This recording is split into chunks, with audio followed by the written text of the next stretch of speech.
अस्सलाम वालेकुम, मैं हूं फैसल तारिड़। आज 15 सितंबर 2021 है और आज दिन है बुध का। इस वीडियो के अंदर अफगानिस्तान के हवाले से बात करेंगे और अमेरिका के लिए कितना बड़ा खतरा पैदा हो चुका है उसकी बात करेंगे।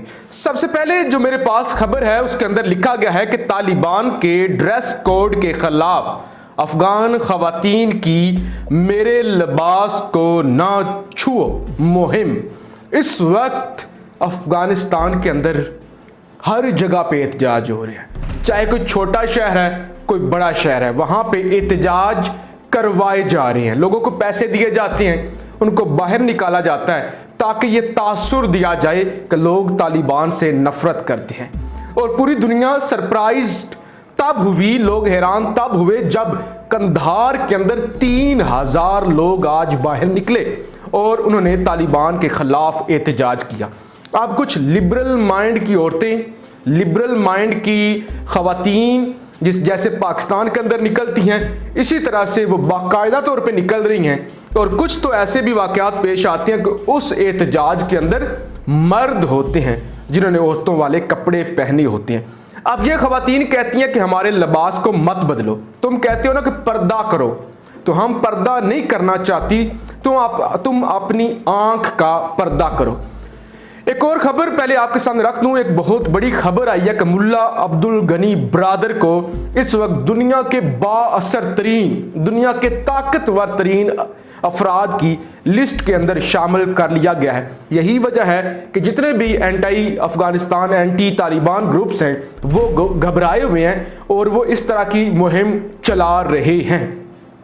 अब जहां तक लिबास की बात है, जो मेरा मानना है मैं आपके सामने वो रखूंगा।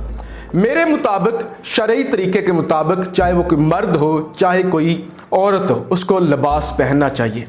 और मेरे नज़दीक पर्दा सिर्फ औरत का नहीं है, मैं समझता हूँ मर्द का भी पर्दा है। हम किसी भी कंसेप्ट को बहुत ही लो लेवल पे सोचते हैं। हम समझते हैं कि अगर किसी ने अपना चेहरा ढांप लिया है तो यही काफ़ी है।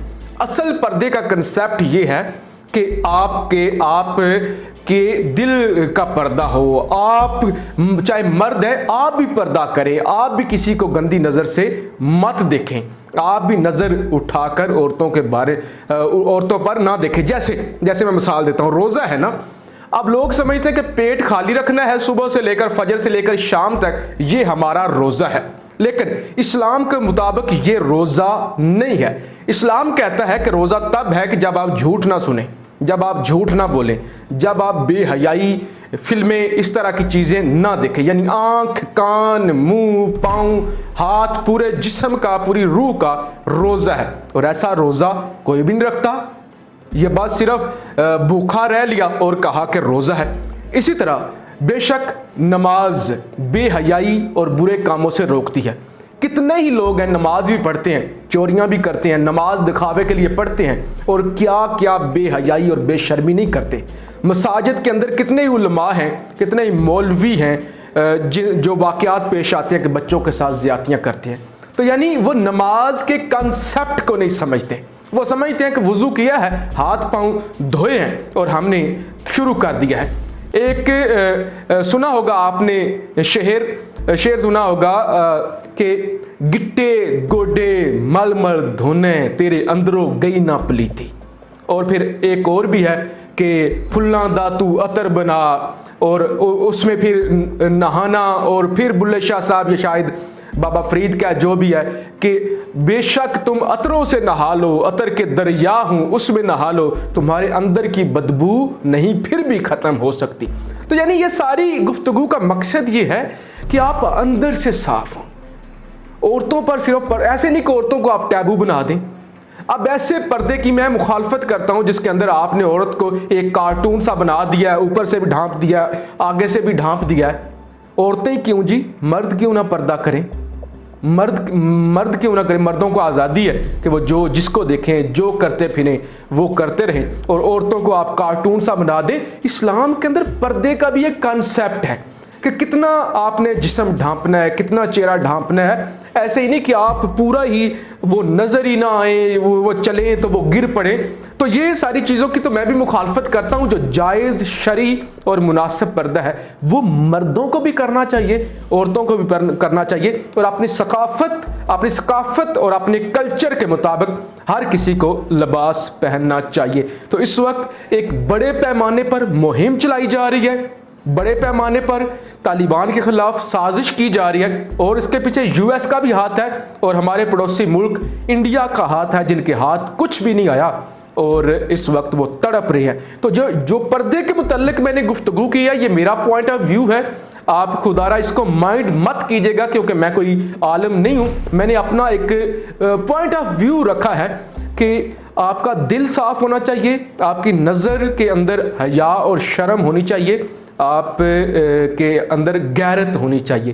ये तमाम चीज़ें होनी चाहिए, वरना आप लोग तो मक्के और मदीने के अंदर भी चोरियां करते हैं। फिर जी, अल-कायदा आइंदा चंद बरस में अमेरिका के लिए खतरा बन सकती है, अमेरिकी ओहदेदार। अब डॉन न्यूज़ की ये खबर है, अमेरिकी खुफिया एजेंसियां ये कहती हैं कि अगले 2 सालों के अंदर अंदर अल-कायदा अफगानिस्तान के अंदर मजबूत होगी, मजीद मजबूत होगी, और 2 सालों के अंदर वो इस पोजीशन पर आ जाएगी कि वो अमेरिका पर हमला कर सके, अमेरिका के लिए खतरा बन सके, अमेरिका के लिए मुश्किलात खड़ी कर सके, जैसे 9/11 के वक्त हुआ था। ये अमेरिका कहता है। अब ये क्यों अमेरिका कह रहा है वो मैं आपको बता देता हूं। अमेरिका इसलिए कह रहा है, अमेरिका को पता है कि इस वक्त अफगानिस्तान के अंदर रूस आ चुका है, चीन आ चुका है, पाकिस्तान आ चुका है, ईरान आ चुका है। ये सारे मुल्क खिलाफ हैं इस वक्त अमेरिका के। इंडिया को वैसे ही जगह नहीं मिली, तो उस वजह से भी अमेरिका है नाराज। अब अमेरिका चाहता है किसी भी बहाने से, हम कहें कि हमें खतरा है अलकायदा से, तो किसी तरह से हमारी इंटरफेरेंस हमारा रहे, हमारा असर रसूख रहे अफगानिस्तान के अंदर किसी भी बहाने से। तो यही वजह है कि इस वक्त अमेरिका, इंडिया, ये सारे मिलकर एड़ी चोटी का जोर लगा रहे हैं और साजिशें कर रहे हैं।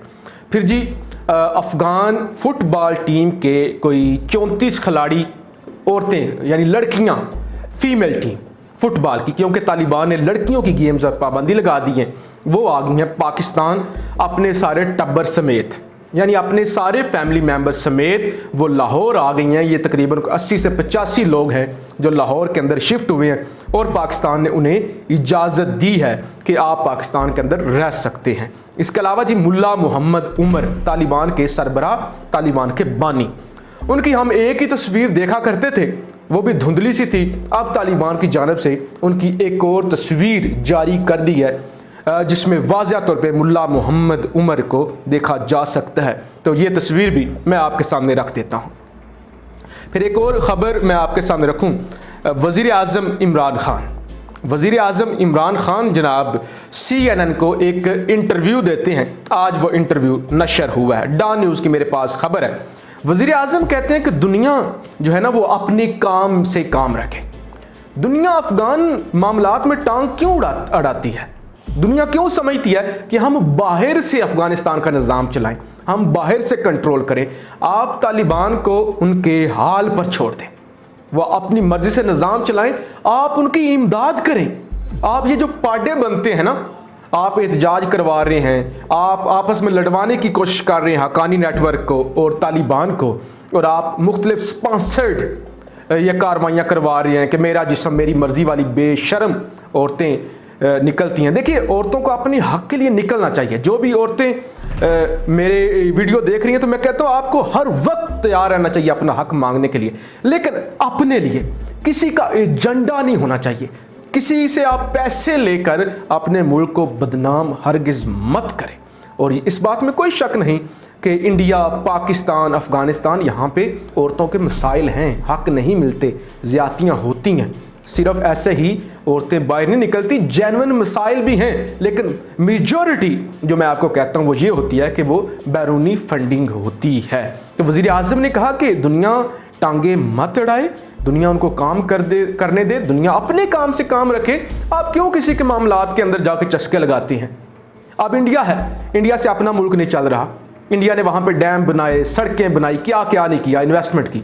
इंडिया का अपना कभी हाल देखा है? जो मुझे इंडिया से लोग देख रहे हैं, कभी आपने अपना हाल देखा है? आपने अस्पतालों का हाल देखा है?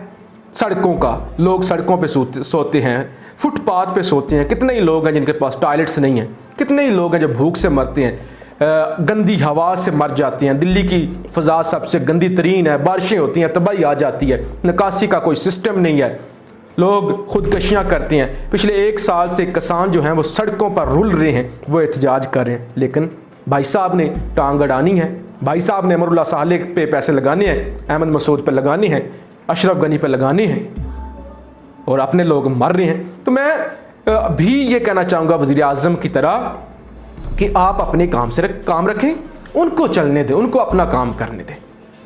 वो एक हकीकत है, वो अब आ गए हैं, आपके कहने से वो जाने नहीं वाले। तो ये वीडियो थी, उम्मीद है आपको अच्छी लगी होगी, आपकी राय का इजहार ज़रूर कीजिएगा।